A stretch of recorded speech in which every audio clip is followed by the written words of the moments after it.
So what if a god wasn't born, but built? Deliberately put together from pieces of pure nightmare, chaos, and cold, hard logic.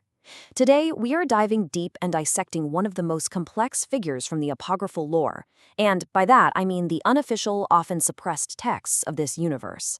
We're taking a look at the Fostess entity, and believe me, this isn't just some villain. It's a cosmological synthesis, a god monster built for one single, terrifying purpose.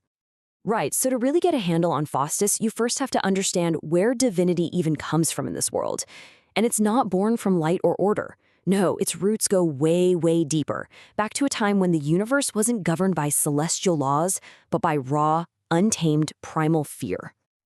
And here they are. This is the Monstrm Pantheon. Look, these aren't just creatures. They are the living, breathing concepts of terror itself. You've got the Dracula Prime, the wolf god, the Prometheian. They're the foundational layer of this entire cosmology, basically the source code for fear.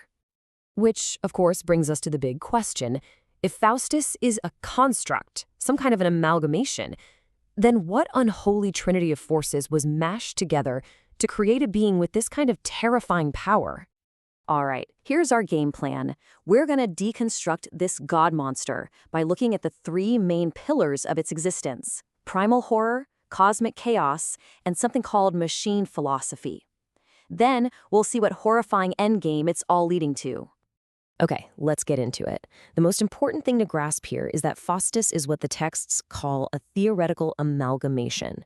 This wasn't some accident of cosmic evolution. No, this was a calculated fusion of clashing powers, a deliberate act of rebellion against the entire cosmic order. So let's break this down into its parts. First, we're going to look at the horror that literally forms its soul. Then, we'll dive into the chaos that fuels its power. And finally, we'll examine the cold, hard philosophy that gives it that terrifying sense of direction. So, Pillar 1. This is the bedrock, the foundation of the whole thing. Fostess's very essence is pulled directly from that first world of monsters we just saw. And this is a strategic choice, right?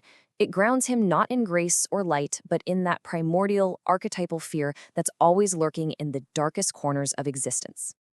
Now, what's really wild is just how specific these archetypes are. He's got Dracula Prime, which is that insatiable hunger for life force. He's got the wolf god's raw, uncontrollable rage. And he's got the Promethean sin of hubris, that, transgressive ambition to create life from nothing. And these aren't just themes, people. These are his fundamental powers.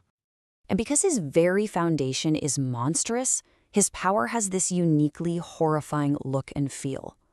I mean, where other gods might throw around holy light, Fostess's energy is this grotesque, writhing, dark icor that just seems to ooze out of reality itself. It's a constant gut punch of a reminder of where he comes from. This horror is then weaponized into his most terrifying ability, the Omega Sanction, also known as the life trap. It doesn't just kill you, oh no.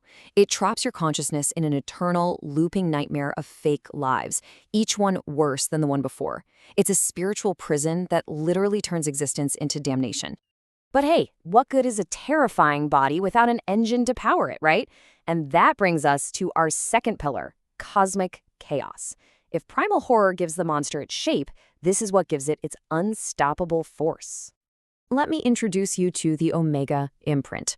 Now, this isn't some magic system with rules and limits. This is the raw, untamed, reality-warping energy from before our universe even existed.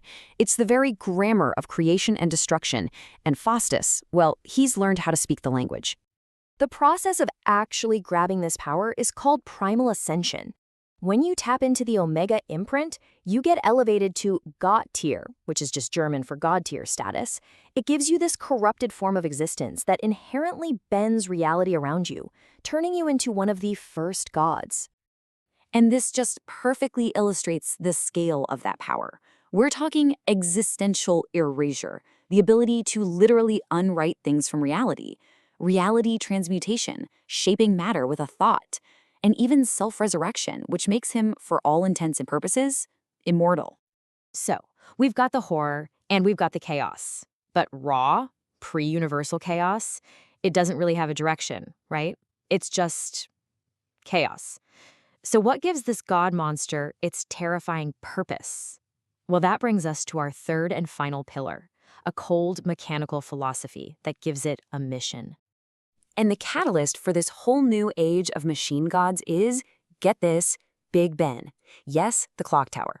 In this cosmology, it just sort of woke up, became a steampunk cyborg called the Chrono Reaper, and stole cosmic technology to become a god of time and knowledge. As you do. So, here's the crucial part.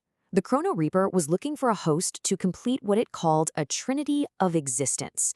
It fused its perfect science, the machine part, with the ascended Fostess, who brought the monster's soul and the rock chaos.